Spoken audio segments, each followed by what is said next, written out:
Please subscribe Vishwas Easy Learning channel and press bell icon to never miss the latest video of this channel. Thank you. Welcome friends once again in Vishwas Easy Learning.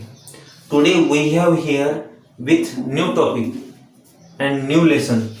So today we are going to see transformation of sentence. Transformation means वाक्य परिवर्तन. आज आपण वाक्य परिवर्तन किंवा वाक्य रूपांतरण करणार आहोत. तुम्हाला माहित आहे की वाक्याचे विविध प्रकार असतात. जसं होकारार्थी वाक्य मीन्स अफर्मेटिव्ह, नकारार्थी वाक्य मीन्स निगेटिव्ह, इंट्रोगेटिव्ह मीन्स प्रश्नार्थी, एक्सक्लेमेटरी मीन्स उद्गारवाची वाक्य. अशा पद्धतीनं जे काही वाक्याचे प्रकार आहेत, तर एका वाक्याचं रूपांतरण दुसऱ्या प्रकारच्या वाक्यात करणं याला ट्रान्सफॉर्मेशन ऑफ सेंटेन्स असं म्हणतात. मग याची सुरुवात करताना आपण सुरुवातीला आपण घेणार आहोत negative to affirmative means interchange of negative to affirmative. म्हणजे वाक्याचं होकारार्थी वाक्यात रूपांतर कसं करणे. Interchange of negative, negative means नकारार्थी अँड अफर्मेटिव्ह मीन्स होकारार्थी. सो निगेटिव्ह म्हणजे नकारार्थी वाक्य. सिंपल मध्ये तुम्हाला लक्षात येते की ज्या वाक्यामध्ये नॉट असतो त्याला निगेटिव्ह वाक्य म्हणतात आणि ज्या वाक्यामध्ये नॉट नसतो त्याला अफर्मेटिव्ह वाक्य म्हणजे होकारार्थी वाक्य असं म्हणतात. तर ते कशा पद्धतीनं करूया, अगदी आपल्या सोप्या सूत्रानुसार कशा पद्धतीनं निगेटिव्हचं अफर्मेटिव्ह रूपांतर होतं ते बघूया. तर हा व्हिडिओ तुम्ही पूर्णतः पाहण्याचा प्रयत्न करा, म्हणजे तुम्हाला या interchange from negative to affirmative अगदी लक्षात येईल.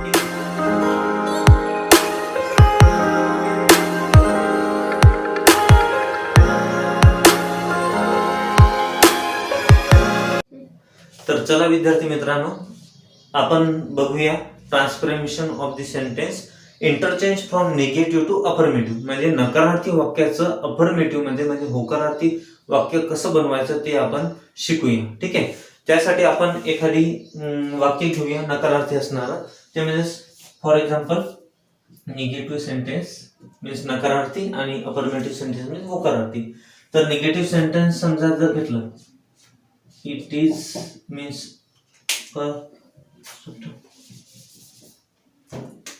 he is not dull. he is not dull. नकारार्थी, नॉट असल्यामुळे नकारार्थी झालं. he is not dull. तो आळशी नाही किंवा तो मंदबुद्धी नाही. बघा की तो याच्यामध्ये नॉट दिलेला आहे, नकारार्थी वाक्य दिलेलं आहे आणि त्याचा आपल्याला होकारार्थी करायचं आहे. पण एवढं लक्षात ठेवणं आवश्यक आहे की वाक्य बदलवता वेळेस म्हणजे नॉट काढलं म्हणजे वाक्य झालं असं नाही. तर होकारार्थी करताना वाक्याच्या मूळ अर्थात बदल झाला नाही पाहिजे. म्हणजे मूळ वाक्य जसंच्या तसंच अर्थाचं राहिलं पाहिजे. म्हणजे ही इज नॉट डल. मग आपल्याला कोणत्या सूत्रानुसार हे करता येईल त्याच्यासाठी देखील आपण एक सोपं सूत्र काढलेलं आहे. ते म्हणजे show, SHOW. What is the formula to change from negative to affirmative? Show.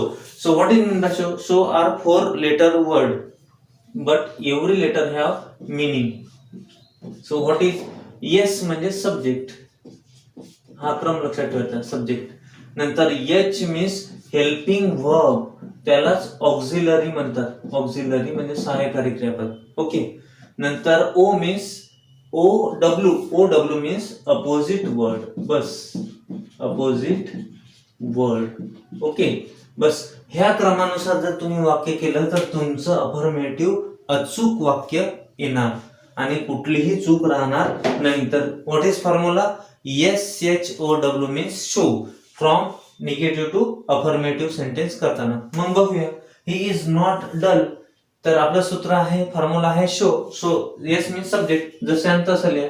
Affirmative sentence किंवा आन्सर लिहिलं तरी चालते.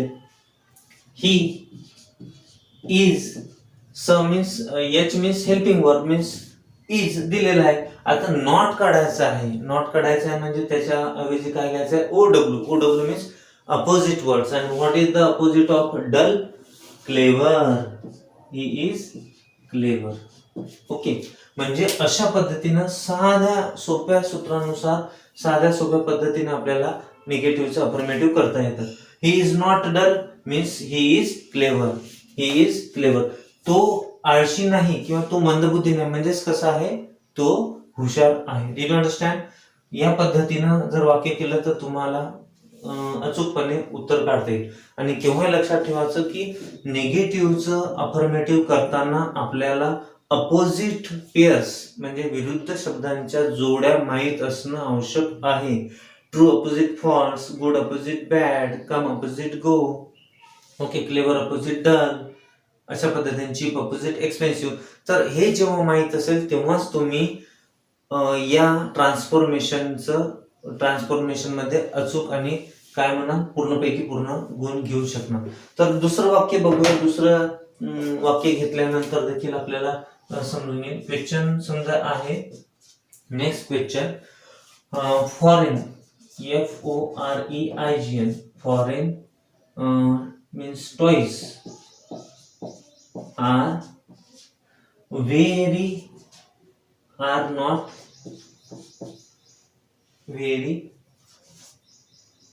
not very expensive,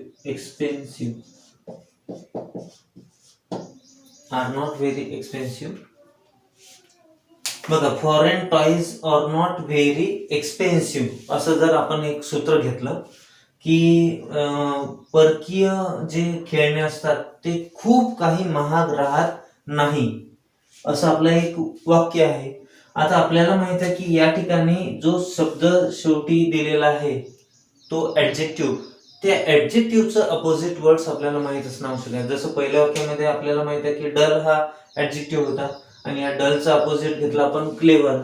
आणि इथे देखील आपल्याला जसंच्या तसं घ्यायचं आहे वाक्य, आणि ते पण आपल्याला निगेटिव्ह मधून अफर्मेटिव्ह म्हणजे होकारार्थी करायचं, म्हणजे रिमूव्ह नॉट करायचं आहे. याच वाक्याला तुम्हाला असे म्हणता येईल रिमूव्ह नॉट असं दिलेलं असेल, म्हणजे नॉट काढून वाक्य करा.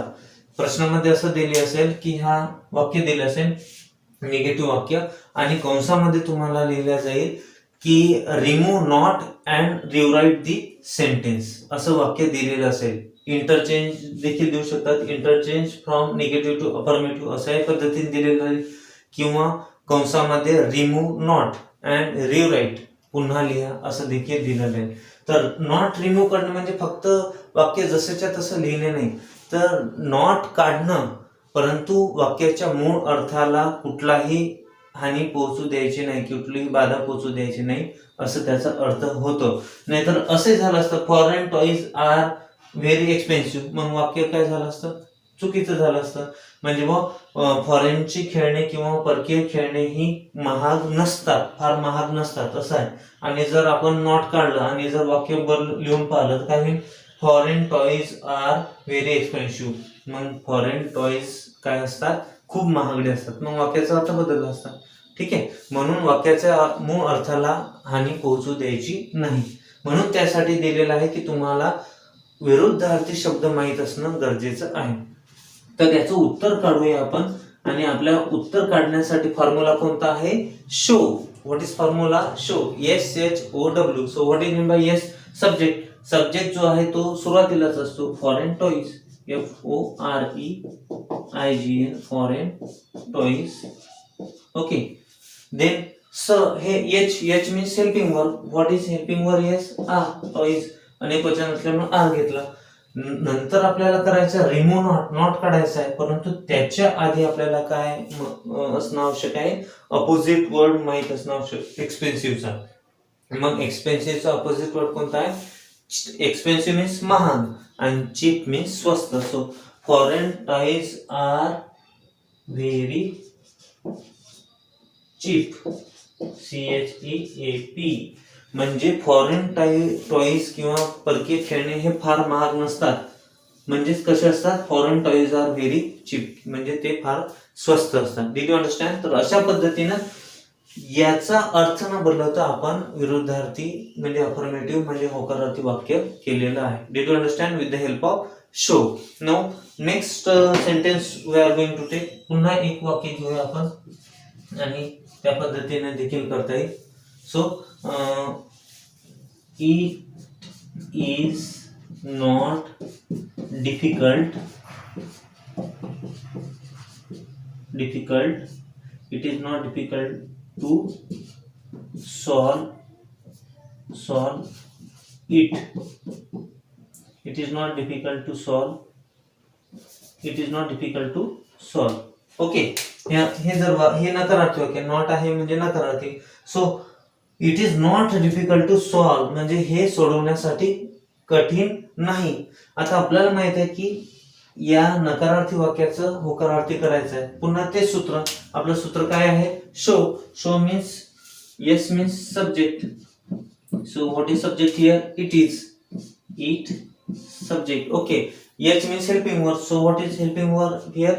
Is. Okay, आता केव्हा लक्षात घ्या, नॉट हा हेल्पिंग वर्बलाच लागून असतो, ऑक्झिलरीलाच लागून असतो. So it is.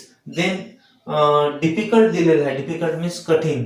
आणि आपल्याला माहित आहे की वाक्य चेंज करताना, होकारार्थी करताना वाक्याचा अर्थ बदलला नाही पाहिजे. आता डिफिकल्टच्या अपोजिट वर्ड पाहिजे आपल्याला, तो म्हणजे कोणता? Easy. It is easy, opposite word OW झाला आणि जसेच्या तसं टू सॉल्व, उरलेलं वाक्य जसंच्या तसं. Okay, so what is answer? Our question was it is not difficult to solve and answer is it is easy to solve. याचा अर्थ असा होता की हे सोडवण्यासाठी किंवा याचा उत्तर काढण्यासाठी कठीण नाही, म्हणजेच it is easy to solve म्हणजे हे सोडवण्यासाठी अगदी सोपी आहे. Did you understand? So it is first rule from interchange to of negative and affirmative. म्हणजे निगेटिव्हचं होकारार्थी वाक्य करताना जे आपण यूज केलं ते म्हणजे आपला हा पहिला नियम आहे. आता दुसरा नियम कशा पद्धतीनं असतो तो आपण बघूया. ठीक आहे. तर विद्यार्थी मित्रांनो, इंटरचेंज ऑफ निगेटिव्ह अँड अफर्मेटिव्हच्या दुसऱ्या नियमाकडे आपण आता बघणार आहोत. We are going to see the second rule of negative from negative and affirmative. म्हणजे नकारार्थी वाक्याचं अफर्मेटिव्ह करताना दुसरा रूल कोणता लक्षात ठेवायचा? पहिला आपण बघितला होता, शो नुसार जे केलेलं आहे त्याच पद्धतीचं हे देखील आहे. आता समजा वाक्यामध्ये जर निगेटिव्ह वाक्यामध्ये जर डू नॉट असेल, डज नॉट असेल, डिड नॉट असेल, तर आपल्याला अफर्मेटिव्ह करताना कोणत्या पद्धतीचं लक्षात ठेवणं आवश्यक आहे, कोणतं बंधन पाळणं आवश्यक आहे ते बघूया. डू नॉट जर असेल वाक्यामध्ये तर क्रियापदाचं पहिलं स्वरूप जसं तसं ठेवायचं, नॉट काढून त्याच्या अपोजिट घेणं आवश्यक आहे, पण लक्षात ठेवा. देन डू नॉट असेल तर V1 ठेवायचं. नंतर डज नॉट असेल तर दिलेल्या वाक्यातील वर्बचं अपोजिट वर्ब करायचं, परंतु त्याला काय लावणं आवश्यक आहे? V1 तर ठेवायचं, परंतु त्याला यस किंवा ES लागतो जेव्हा डज असेल तर. नंतर दिलेल्या वाक्यात जर डीड असेल निगेटिव्ह मध्ये आणि त्याचं जर आपल्याला अफर्मेटिव्ह करायचं असेल तर त्याचं काय करायचं? याचं सरळ त्या वर्बचं V2 घ्यायचं. ओके, आणि जर दिलेल्या वाक्यामध्ये वर्ब असेल परंतु ऍडजेक्टिव्ह किंवा ऍडव्हर्ब असेल तर त्याचं अपोजिट वर्ड करायचं. ठीक आहे. तर हे आपण या हे सूत्र आहे, हे नियम आहे. तर या नियमानुसार कशा पद्धतीनं वाक्य बदल करायचं ते आपण एक एक उदाहरणाने बघूया. तर पहिलं उदाहरण आहे, people do not destroy forest where it is. म्हणजे जंगल जिथे आहे तिथे लोक काय करत नाही? जंगलाची नासधूस करत नाही किंवा नष्ट करत नाही. म्हणजेच त्याचं काय करतात? नष्ट करत नाही म्हणजे त्याचं संवर्धन करतात किंवा प्रोटेक्ट करतात, संरक्षण करतात. मग तेच आपल्याला अपेक्षित आहे अफर्मेटिव्ह मध्ये. So what is answer? And our formula is same. Show means yes means subject. What is subject here? People. Okay, people. Okay, do not आपलं काढायचं आहे, परंतु डू नॉट काढणं म्हणजेच काय ठेवणं? क्रियापदाचं पहिलं रूप. People do not destroy. डिस्ट्रॉयच्या अपोजिट काय घ्यायचं आपल्याला? सेव्ह किंवा प्रोटेक्ट. ओके, सेव्ह किंवा प्रोटेक्ट, कारण की डिस्ट्रॉय म्हणजे नष्ट करणे आणि सेव्ह म्हणजे वाचविणे किंवा संरक्षण करणे. Okay, people save or protect forest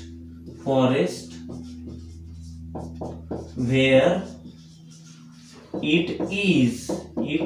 Did you understand? अशा पद्धतीने आपलं उत्तर तयार झालं. So what was question? People do not destroy forest where it is. So answer is people save or protect forest where it is.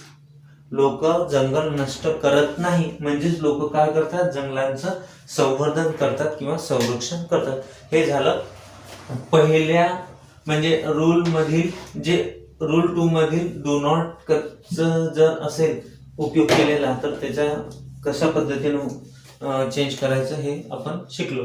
आता बघूया दुसरं. समजा डज नॉट असेल तर मग कसं करायचं.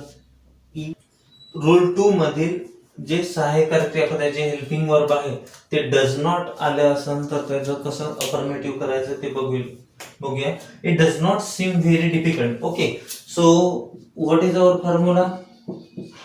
Our formula is show. Yes, SHOW. Yes means subject. So what is subject here? It.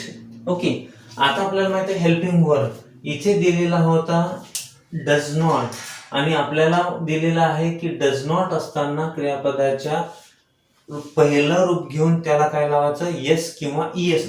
कारण की थर्ड पर्सन आहे, ही किंवा शी किंवा इट असेल तर सिंपल प्रेझेंट मध्ये क्रियापदाला काय लागतं, येस लागतं. आणि ते इथे दर्शवलेलं आहे. It does not seem very difficult. हे फारसं असं कठीण वाटत नाही. म्हणजेच कसं आहे समजायचं, सोपं आहे. इट. आता आपल्याला माहित आहे की सीम जे आहे ते वर्ब आहे इथले, तर वर्बला काय लावणं आवश्यक आहे, seems. It seems. Then not very difficult म्हटलं तर आपल्याला अपोजिट काय करायचं आहे, व्हेरी इझी.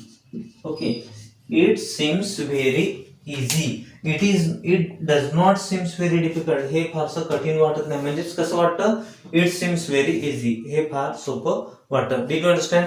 हे झालं डज नॉटचा उपयोग करताना आणि त्याचं निगेटिव्हचं अफर्मेटिव्ह मध्ये रूपांतर करताना हे बघितलं. आता तिसरं वाक्य बघूया आपण, ते म्हणजे डीड नॉटचा उपयोग केलेला असताना. तर त्याच्यासाठी एक एक्झाम्पल घेऊया. He did not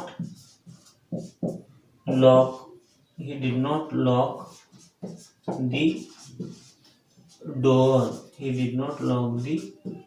okay, he did not lock the door. त्यांनी दाराला बंद केले नाही किंवा कुलूप लावले नाही. Okay, so it is given negative sentence, but which helping verb given here, which auxiliary given here, did not. कारण की not किंवा ही एकटा लागत नाही, त्याला सपोर्टिंग हेल्पिंग वर्ब असतोच. ओके, ऑक्झिलरी दिलेला असतो. Is not, can't, will not, shall not, do not, does not, did not, like this. Okay, he did not lock the door. तर आपल्याला याचा आन्सर जे काढायचं आहे ते म्हणजे रूल 2 च्या नियमानुसार, रूल 2 नुसार. तर रूल 2 काय आहे, डिड नॉट जर असेल तर आन्सर मध्ये काय घेणं आवश्यक आहे, क्रियापदाचं दुसरं रूप. आता बघा, so he did not lock the door.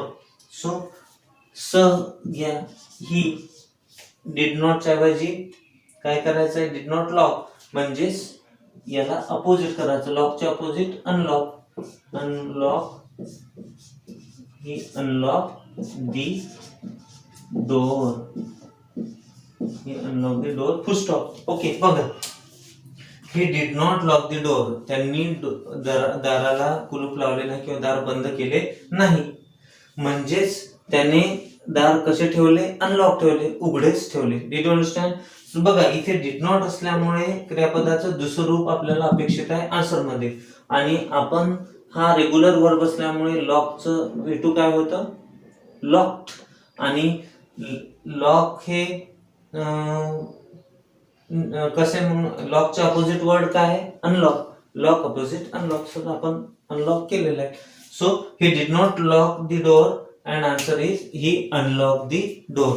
अशा पद्धतीने आपण आज दुसऱ्या नियमानुसार निगेटिव्हचं अफर्मेटिव्ह कसं केलं, म्हणजे नकारार्थी वाक्याचं होकारार्थी वाक्य कशा पद्धतीने रूपांतरित केलं ते आपण बघितलं.